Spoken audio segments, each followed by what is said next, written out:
gabi sa inyong lahat, sa lahat ng manonood ngayon, at sa lahat ng mga supporters ko dyan, yung mga co-vloggers ko, sa lahat ng nag-subscribe, sa nag-like, maraming salamat sa inyo.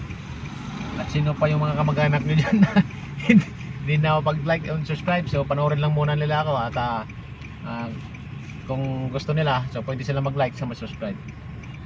Mission ba? Mission tama. Guys, may pupuntahan tayong mission ngayon.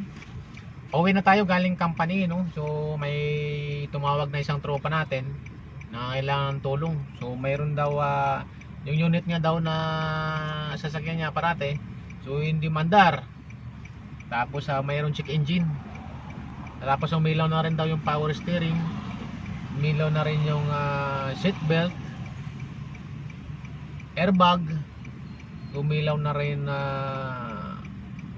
oil indicator, yung yung oil sending unit.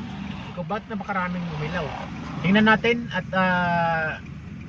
sana magawa natin na yun at nang maayos at sana minor lang ang naging problema. At gagamit tayo ng scanner pagdating doon. So siyempre computer box na yon, so kailangan natin muna ng scanner para hindi tayo maligaw sa pagdadiagnose. Kung kaya naman ng scanner na i-erase yun at makikita natin na talagang ay minor lang yung trouble, so saka tayo magbigay ng recommendation sa may-ari. So yun, let's go.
Select vehicles. So punta tayo ng Far S, punta tayo ng Philippines.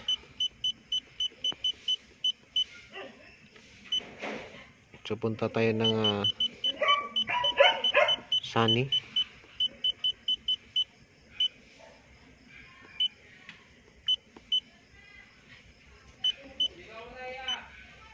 So N17 2011 quick test. So hintayin lang natin kung lalabas ng trouble. Nak engine 4 times.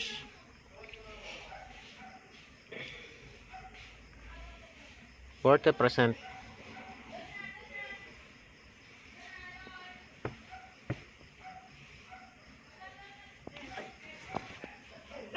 So 90%. Yun, 100%. So view natin ng engine.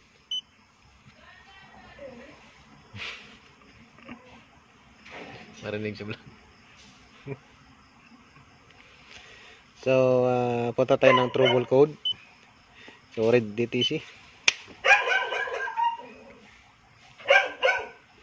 Lock mode, chain of emo. Yun lang. Nagpalit ng susi ito. Nagkapalit ng susi. Naku na. Chain of ECM. So guys, lock mode nyo nakalagay. So change of paras lang po yan, yung change of ECM immobilizer yan. Broken circuit, ibig sabihin lang nito, dalawa lang pinanggagalingan nito. possible na sinaksakan ng ibang susi yung cylinder key. So kaya nag lock mode siya, hindi under ito hanggat hindi pakilala yung susi mismo. So yun, kahit anong guys, hindi to under. Try natin i-erase yan, yung lock mode na yan. Tapos clear DTC natin. So okay lang. So read ulit natin. So no faults code present, okay. So clear natin parang beses para sigurado. So read DTC. So wala nang trouble daw, yun ang sabi sa atin. So read trouble code. So yun, no fault na. So back natin. So yan, transmission. What happening? So punta tayo sa FN, punta tayo ng transmission 5 times. So read natin yung trouble code. Read Loscom, ECM, EBS, dami lumabas. So guys, isa lang possible nito, sira yung baterya nito. Yun lang, baterya lang. Yun lang ano ko dito. Yung pinaka-recommendation ko dito, palit ng baterya muna guys. Battery lang muna. Kasi mapapansin nyo yung dashboard natin. So guys, kung mapapansin nyo, kita ba? So ito po yung battery. Umiilaw rin yung baterya. Umiilaw din yung power steering. Umiilaw yung check engine. Umiilaw yung sa may oil sending unit. So walang ibang panggalingan yan. Ang para sa akin, palit mo na si sir ng baterya dito. Battery assembly ang may problema dito. Kaya lumabas yan, yung mga error na yan. So ibig sabihin, defective na yung cell ng battery nito, kaya kaganyan. So based on the experience, battery ang problema nito. So let's go. So guys, try natin i-erase to ng pangkalahatan. Punta lang tayo dito sa yan, sa pinaka main nya, tapos view DTC natin, tapos i-clear DTC natin diretso. So clear DTC natin. Yan, clear DTC natin lahat yan. So guys, ay yan ng mga trouble code na yan, lumalabas yan pag sira talaga yung baterya. So pag kasira ang baterya guys, hindi isa, dalawa yung lumalabas, kundi marami. So yan, okay na sa lahat, no? Mapansin nyo. So i-view natin. So hindi lalabas yung trouble code yan kasi wala nang trouble code. So yan lang. Ayan ha. O exit na natin. Kasi na-clear natin. So exit natin, okay? Tapos exit natin. So try natin ito guys na paandarin.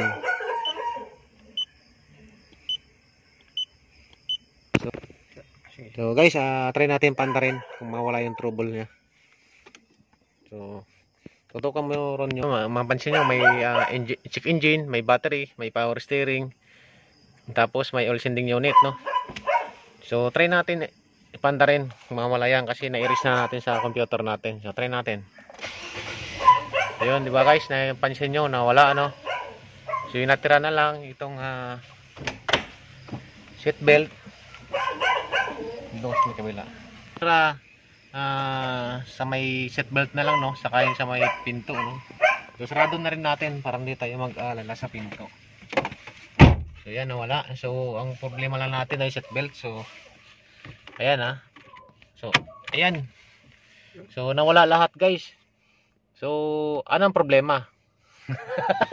So guys, anong problema yon? Kung na-computer na natin, sa dami ng trouble na lumabas, so na-erase naman.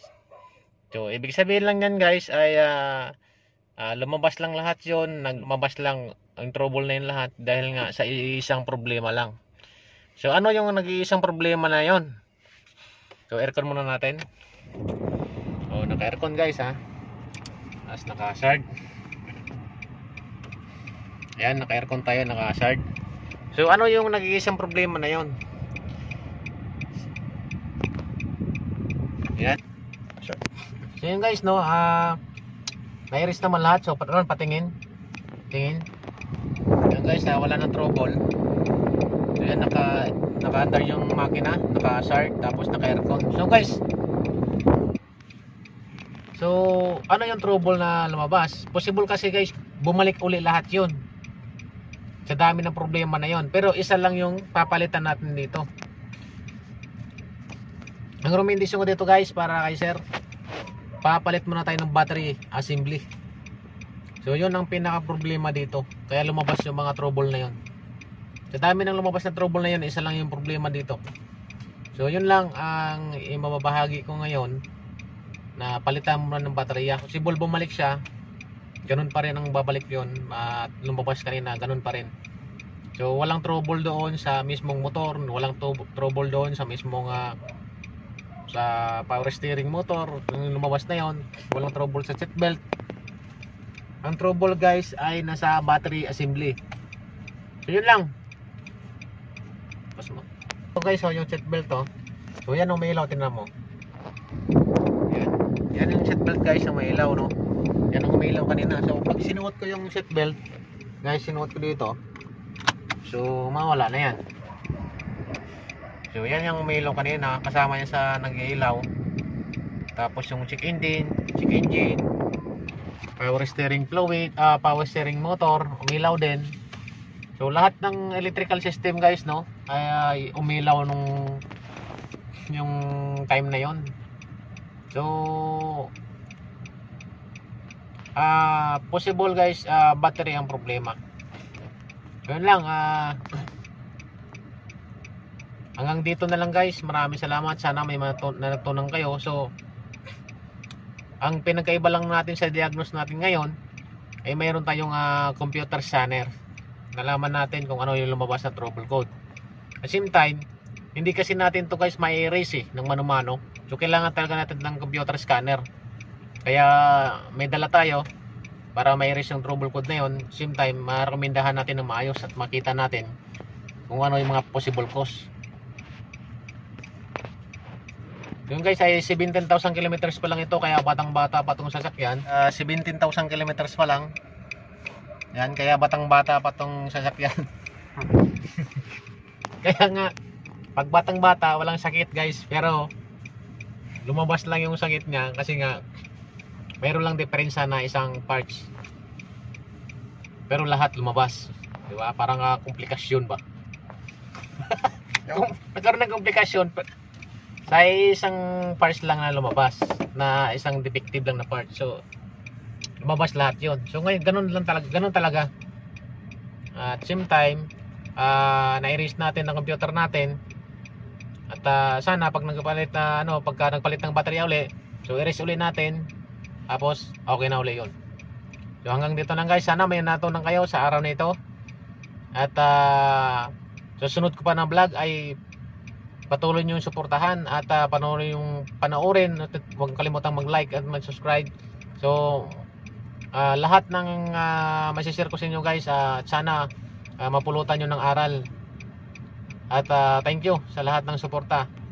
Thank you guys.